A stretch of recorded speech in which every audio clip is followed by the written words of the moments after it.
All right, everyone, welcome back for another video here with the Smash Gang. But not all of us, just me and Rizzy. It's the same day as the last video. We're just doing another video. Still got on the GOAT shirt, Baker Mayfield undraftable. Yes. We're still here. Today we're going to go over a few players that maybe their situations changed due to the draft. Not maybe, their situations definitely, their situations definitely 100% changed because of the NFL draft. So we're going to look at these players and kind of project. And, me and Riley are going to buy or sell on the projections for where these players might end up in the 2020 fantasy season. Bring it in. All right, so first guy, the immediate loser of the NFL draft, probably like number one out of everybody's rankings, I'm personally not buying into it, is Mr. Michael Gallup. The Dallas Cowboys selected CD Lamb, number 17 overall. I'm a little biased because I'm a Michael Gallup owner. I bought into the hype. I held him. I planned on him being a pivotal part of my team in 2020. And his outlook is a little gloomy right now because nobody – yeah, he's on the dip right now. So last year, Michael Gallant finished as wide receiver 22 in 42 games. Or not 42, in 14 games, I'm sorry. And last year, the guy ended up with 1,100 yards, but you can't throw away the fact that the Dallas Cowboys might have got the best receiver on the board and added him to an already stacked offense. So what I did, I came up, I kind of chopped a little bit off of his numbers from last year. Kind of a realistic stat line I came up with was 90 targets, 55 receptions, 890 yards, and 6 touchdowns, which would put him at 180 PPR points, and that's wide receiver 35. And I guess my question to you, Jonesy, are you buying or selling this guy at the idea he might be a wide receiver 35? You think he's going to be better than that? That's probably about what his value is right now in the Dynasty community. Michael Gallup, wide receiver 35 projection in 2020. In my personal opinion, he's outside of that. I think Michael Gallup's going to end up – it's not far. 35 is a really good number to set it at. It's somewhere probably between 36 and 39. That's probably where I have him falling. Yeah. But I will say this. In a dynasty Michael Gallup, there's a world where Amari Cooper isn't a Dallas Cowboy very long. Yeah. So just keep that in mind. But currently, Michael Gallup, as of April 27th, he is, sub wide receiver 40. Yeah. I think if I'm projecting where he's going to finish, I would definitely bet on the fact that he's better than wide receiver 35 on the season. I don't know if he's above wide receiver 35 in his actual dynasty value. I would think a guy who had more snaps than Amari Cooper, a guy who had more yards per reception than Amari Cooper, a guy who had 1,100 yards, and I don't know his touchdown amount, but, it was up there. They're not just going to throw him to the wayside. Mike McCarthy is notorious for jumping in that 11 personnel and having 3 wide receivers on the field. I think the guy's still going to get his targets. I would go above the 55 catch mark. I think the 890 is probably close. 6 touchdowns is probably close. I think Michael Gallup, don't bank on him being your wide receiver 2. However, I would not sell him right now. Do not sell Michael Gallup right now because his value is at an all-time low, and I think he goes out and has 2 good weeks and somebody gets a wide receiver hurt, they're going to need one. Go sell him then. All right, let's go ahead to your next guy you have on your list whose situation's, up in the air. Okay, so this guy is RIP Willie B, always ready. We miss you. Sorry, this one's going to hurt. I think this is why he didn't jump on the episode. But depressed. This guy is also – he's probably like 1B for the guys that are in the biggest trouble post-NFL draft, and that is Mr. Marlon Mac. So last year, Marlon Mac he got 261 touches. He had 247 carries, 14 receptions for the Indianapolis Colts. In PPR formats, he finished up as running back 22, so right there with Michael Gallup. But they drafted Jonathan Taylor. He fits exactly what they want to do. And you got to think that touch number is coming not down, but just way down. And I'm going to ask you, is Marlon Mack, will he have more or less than 170 touches? Now, 170 touches is going to put him right around running back 40. Last year, he got 261. Is he going to have more or less than 170? Less. Marlon Mack will either start the year off, make it to maybe week 6, and then Jonathan Taylor takes over, or he gets traded and he doesn't get that many touches for the Indianapolis Colts. So, yeah. Sorry, will it be always ready? But Marlon Mack. I thought 170 was probably spot on. Yeah, I mean it's right there. 170. He's probably going to be right around there. I mean, he might have 175. He might have 165.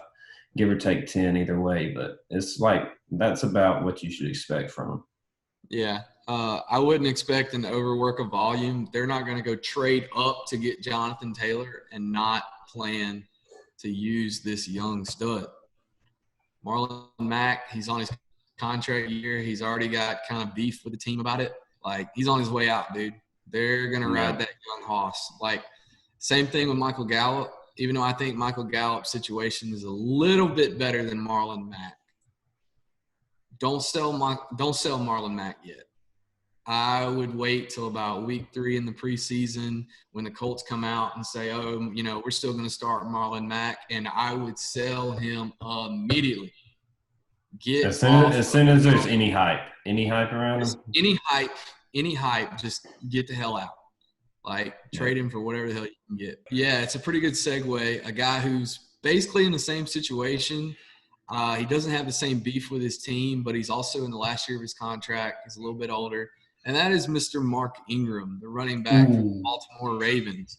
Last year, Mark Ingram, actually had a pretty dang productive season. For a 29-year-old, he pulled in 228 touches, 202 carries, and 26 receptions. I was really surprised that he had that many receptions last year. Yeah. Finished as RB11 on the season in 15 games. The Ravens, obviously, they just brought in J.K. Dobbins. They're looking at him as the future. And I'm going to put the line for Mark Ingram at the exact same spot. So keep in mind, last year he got 228. Is Mark Ingram going to pull in more than or less than 170 touches on the year, which will put him right around that running back 40 mark? That one's going to have to go down Cotton. I don't see him having more than 170. Hollywood was hurt a lot last year. They're going to try to get him more involved. They're going to try to get, their tight ends and any other receivers they can possibly find on the depth chart involved. Bring in J.K. alone. He's going to be that second half running back. So they're going to still use Mark Ingram at the beginning of the year, probably down the stretch, have the veteran guy in the locker room. He's going to be a vital piece to the Ravens, team.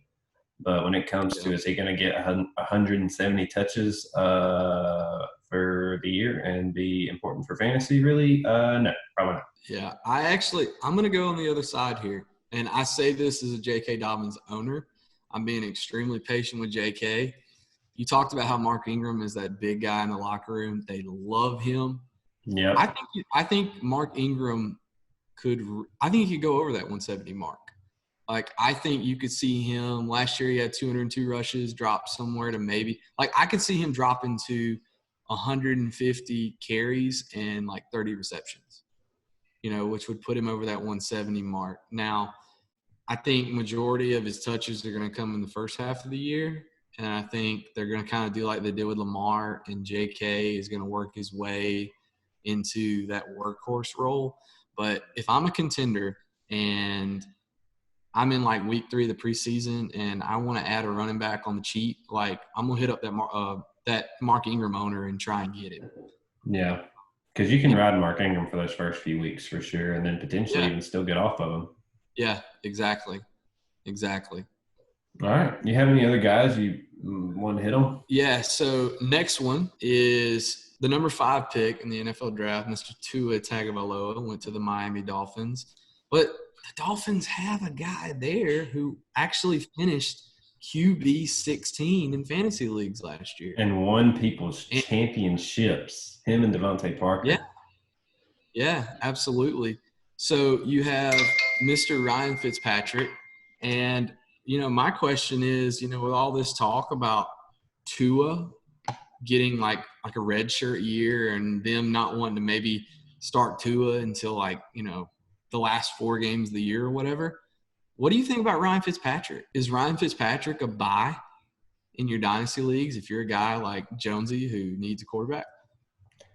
He is, I don't know. I really have no idea about this one. This one's going to be complete guess on my end because I don't know. I don't know if they really want to sit to a year. I don't know if they just want to play Fitz magic for a couple weeks, to week 6. I really don't know what they want to do. I think it's a big smoke screen. If I had to guess, I would be willing to say that Ryan Fitzpatrick doesn't play the entirety of the year and that he only makes it halfway through the season. So, yeah, I'm going to go with, Tua's probably going to take over, and Fitzmagic is definitely not going to be he won't be a quarterback 20 for your team. Yeah, I think on a per game basis, I bet he is a top 20 quarterback. But yeah, well, in that sense, yeah. But as far as getting on your dynasty team, no. As far as he's on the waiver wire, you can pick him up to play him in certain matchups. Yeah. Yeah. And if he's on your waiver wire, go scoop him ASAP. If you're a contender and you feel like you might just want to add one more vet, I think you're going to be able to get Ryan Fitzpatrick super cheap.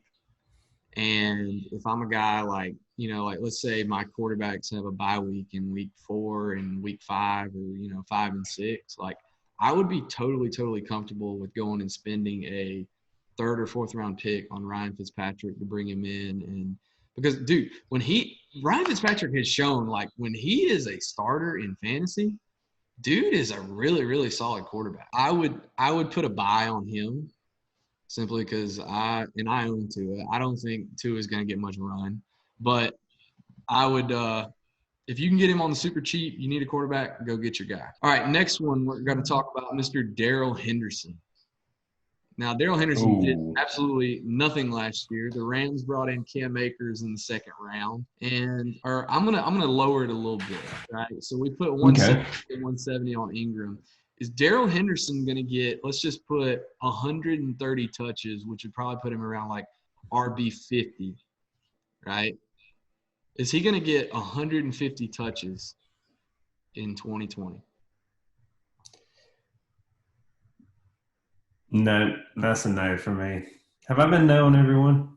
I think you have, dude. Yeah. Nah, Darrell Henderson, no chance. If it came down to Malcolm Brown, Darrell Henderson, they got to keep one. I really think they're going to take Malcolm Brown. And Darrell Henderson had a lot of draft capital, but Cam Akers has, bigger draft capital. And more recent. Obviously, I didn't like what Henderson had to offer with that late round value, so he's on his way out the door. And I think Cam Akers and Malcolm Brown have a grip on 1-2 running backs in Los Angeles. At the 130 mark, I'd probably put him over that, but at the same time, I could see him pulling in 40 catches and running the ball 90 times. But man, barely. I don't. Yeah, that's best case scenario, and I don't know how you can feel comfortable investing in Darrell Henderson. So, Darrell Henderson, hype train, RIP. Don't touch that guy. Unless it's week 3 of the preseason and the Rams come out oh, Darrell Henderson is going to be the head of our committee, then I still don't even know if I would buy him. If you own him and the hype comes out, same thing as Marlon Mac, get the hell out. Take whatever you can get because that stock is only doing this. For sure. Yeah.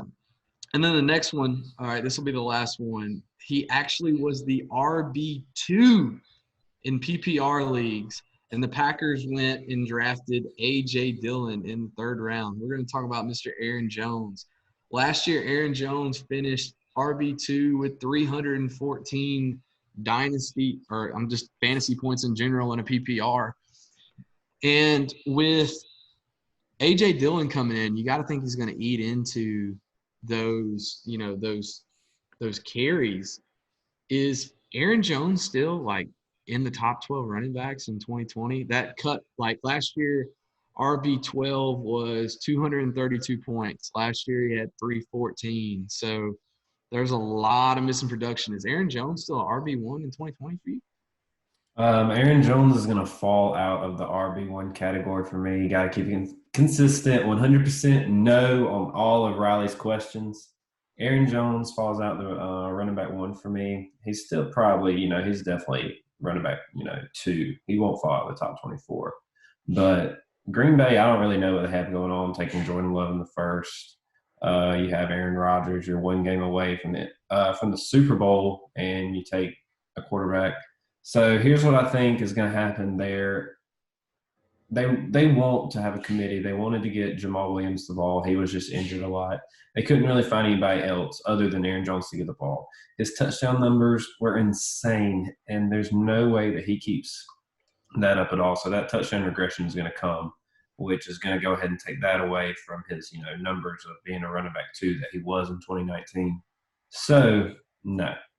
I expect that committee to be plentiful, healthy. A.J. Dillon's going to definitely, play a huge role in Green Bay. And Aaron Jones, his value, I would get off it as soon as I could. I wouldn't buy into it. But Matt LaFleur and the Green Bay Packers, they don't want one guy running the ball, and they want to spread it out. And that's exactly what they're going to do, and that's why I wouldn't really want Aaron Jones. Yeah, I'm gonna counter you again. I think if you can get Aaron Jones at an RB2 price right now, I think you go buy him because. Well, at RB2 price, but don't pay RB1 price for Aaron Jones. No, no, I would not do that. But if I can buy him at an RB2 price, like maybe give like a late first, or if I'm a contender, like I would probably do that.